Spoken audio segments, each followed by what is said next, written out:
9 y casi 43 minutos de la mañana, como cada jueves, hoy hablamos de salud y gracias a nuestra colaboración con el Hospital HM IMI Toledo, hoy coincidiendo con el mes de la prevención del cáncer de mama, y ya tenemos aquí en nuestro estudio al doctor Fernando García, que es radiólogo. ¿Qué tal? Buenos días. Hola, buenos días. Bueno, el diagnóstico, como decimos por imagen, tiene pues una enorme importancia, ¿verdad?, en el cáncer de mama.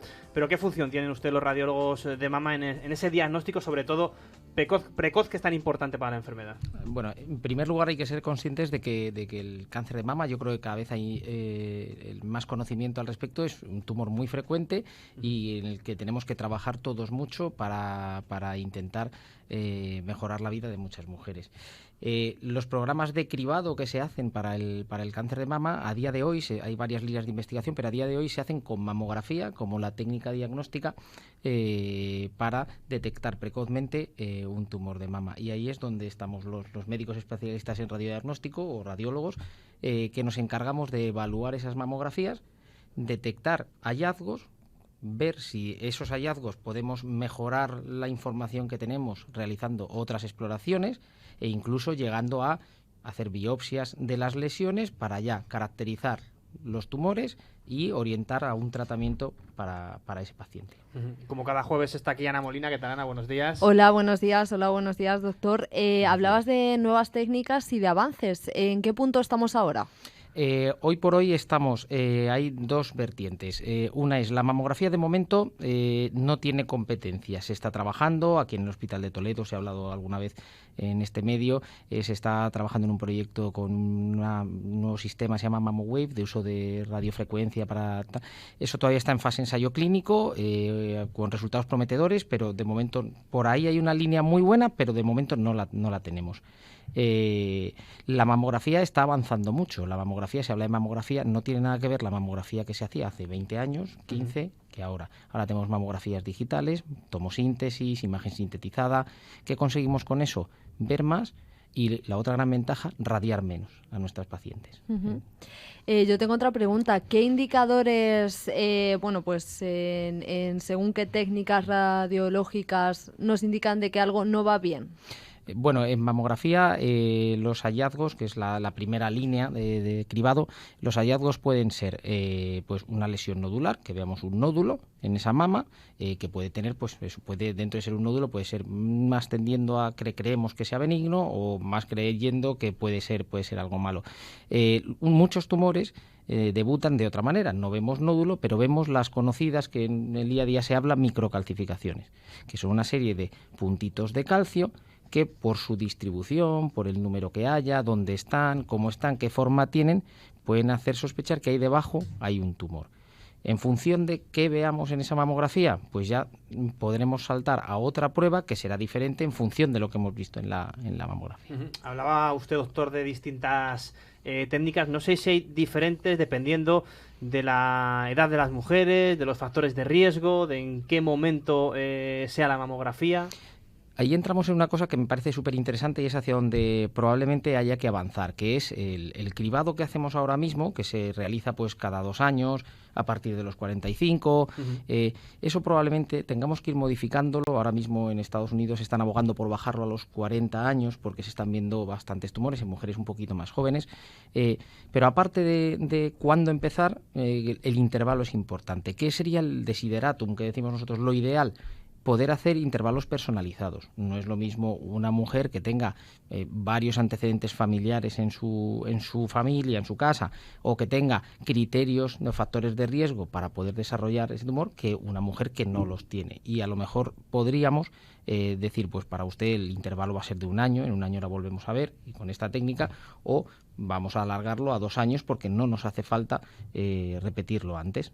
Es, sencillo, o es difícil ese, cribado, que es mucho más exhaustivo, que es más laborioso, o simplemente con la siguiente cita ustedes pueden, calibrar en cuánto tiempo ese paciente tiene que volver o no?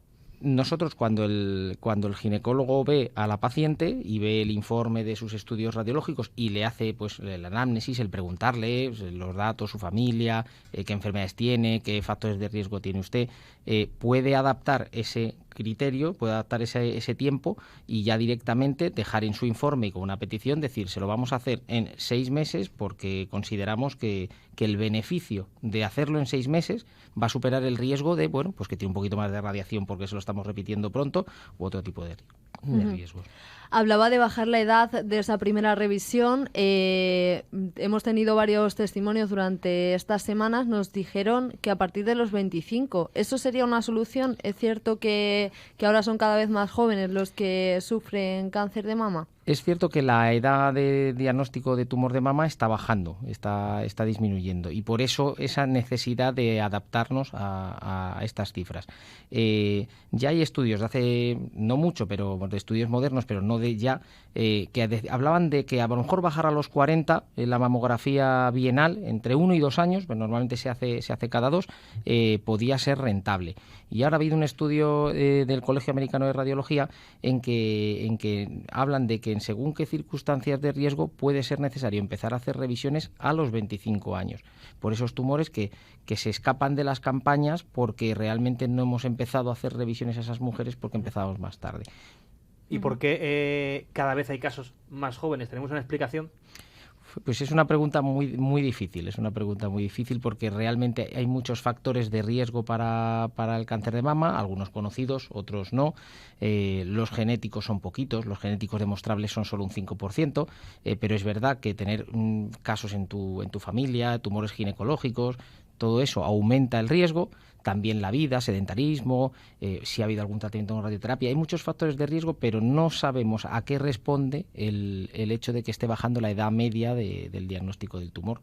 Ese mínimo factor genético, por ejemplo, si mi madre o mi tía ha sufrido o sufre cáncer de mama, en mi lugar, ¿tendría que realizarme algún tipo de prueba más exhaustiva o simplemente con esa primera prueba valdría? Cuando se sospecha que un tumor que se diagnostica es genético, es que los genes que manejamos ahora mismo, el BRCA1, BRCA2, se hace ese estudio al paciente y si se confirma, entonces se tiene que hacer estudios a la gente, a sus descendientes, para ver si van a tener ese gen que les va a poder hacer desarrollar cáncer de mama temprano. Entonces, para pensar si hacer algún tratamiento profiláctico. Evidentemente, el COVID y la pandemia ha condicionado todo durante los últimos 2 años. Supongo que en este aspecto ustedes también lo habrán notado y a lo mejor también ese incremento de los últimos año y medio, 2 años, se ha podido deber a que todo se colapsó, por desgracia, con la llegada de la pandemia. Está claro que en general las cosas no se deben nunca solo a un factor y serán muchos, pero ese influye. Se retrasaron muchos diagnósticos porque hubo mucho tiempo en que la gente estábamos en nuestra casa y no se tuvo que parar por seguridad durante un tiempo la campaña de screening y la gente le costaba acudir al médico. Incluso ya cuando el confinamiento se abrió, la gente le costaba salir e ir al médico, ir a un centro sanitario donde sabes que bueno, pues que hay más probabilidad de que haya casos de COVID, y todo se frenó mucho y eso hace que ahora esté aumentando la incidencia de forma global, o sea, los casos nuevos que aparecen con respecto, probablemente en compensación de lo que no se hizo antes, pero eso no acaba de responder a por qué baja la edad media, porque eso tendría que ser tendrían que tener la misma edad que tenían antes. Ese retraso ha provocado que a lo mejor el cáncer esté en estadios más avanzados. El problema cuando se retrasa el diagnóstico es que lo vemos, el tumor o la lesión la vemos un poquito más tarde y eso pues es malo para todo. Es malo porque los tratamientos que va a tener que afrontar la paciente van a ser peores y porque las tasas de curación, que eso a lo mejor deberíamos hablar en algún momento para tranquilizar a nuestras mujeres, la tasa de curación va a seguir siendo muy buena, pero no tan buena como cuando lo cogemos en una fase muy inicial, que estamos hablando de curaciones del 99%.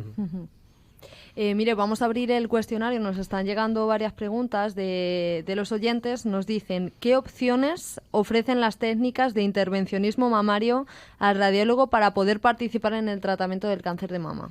Pues cuando nosotros vemos una lesión o unas microcalcificaciones, a partir de ahí, si decidimos que necesitamos una muestra de las células de esa lesión, es cuando entra la radiología intervencionista de mama. En función de si son calcificaciones, si son lesiones nodulares visibles en ecografía, pues podemos hacer desde una PAF, que es una punción con aspiración y aguja fina, a una biopsia con aguja gruesa. También cuando son microcalcificaciones se puede usar una máquina especial que hace una biopsia por aspiración de esas microcalcificaciones, quitándolas y pudiendo analizarlo después también, e incluso podemos, cuando son lesiones muy difícilmente localizables, caracterizables, está la resonancia magnética con contraste de mama, y que nos localiza la zona que nos interesa y podemos hacer una biopsia guiada usando la máquina de resonancia magnética. Uh-huh. ¿Y qué seguimiento tiene un radiólogo en el tratamiento del cáncer una vez que se ha diagnosticado? Los radiólogos estamos para las revisiones. Una vez que nosotros ya le hemos puesto nombre y apellidos, le hemos mandado las células al patólogo, ahí ya pues en un equipo multidisciplinar, ahí aparecen ya oncólogos si la lesión es maligna, oncólogos, ginecólogos, cirujanos, ahí depende, operan los dos, para orientar el tratamiento. Ahí el radiólogo participa si necesitan hacer algún estudio de extensión, de por si hay afectación fuera de donde tiene que haberla, ahí estaríamos, todo lo que son pruebas de imagen.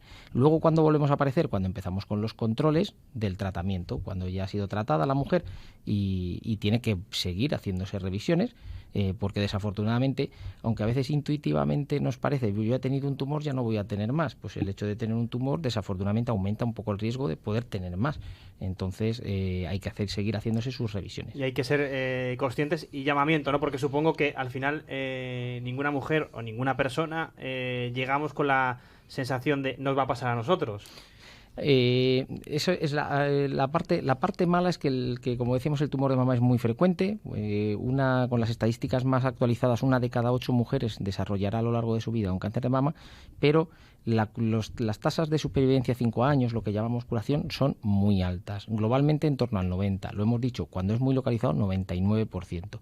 Entonces, es un jarro de agua fría cuando a una mujer te tienes que sentar con ella y comentarle, hay esto, pero hay que incidir hay muchas enfermedades, nada que ver con la mama, que es darte un pronóstico muy malo. Uh-huh. El de la mama no lo es. O sea, estamos hablando de 90% de posibilidades de curación, 99% si es una detección precoz.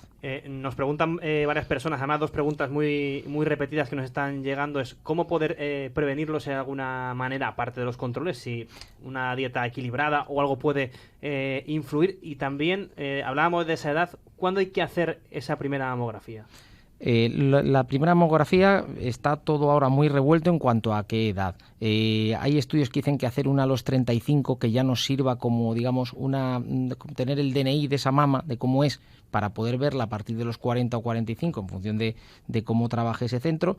Si es persona que tiene un riesgo más alto, familiar o por sus factores de riesgo, merece la pena empezar antes. Se podría empezar ahí. Lo ideal es, como decíamos, personalizado. Igual que los tratamientos hace ya un tiempo que son personalizados al tipo de tumor que tenemos y a la persona, el screening debería ser igual.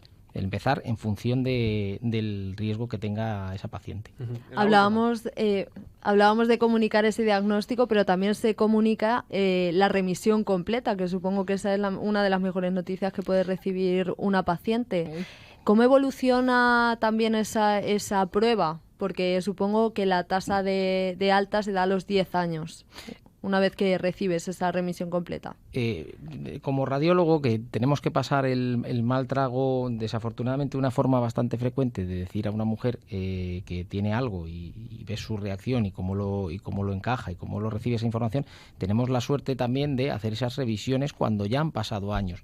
Y cuando puedes sentarte y hablar con esa mujer y decirle, no hay nada, está todo bien, te queda tu cicatriz de la cirugía, no hay nada y adelante. Y evidentemente compensa los malos momentos de comunicar los diagnósticos. Bueno, se nos han quedado muchas preguntas en el tintero, pero evidentemente no tenemos tiempo para más, así que le emplazamos, doctora, que venga otro día, porque evidentemente es un tema que la gente pregunta mucho y que yo creo que al final la prevención es fundamental. Doctor Fernando García, radiólogo, muchísimas gracias por estar aquí. Muchas gracias a vosotros. Muchas gracias.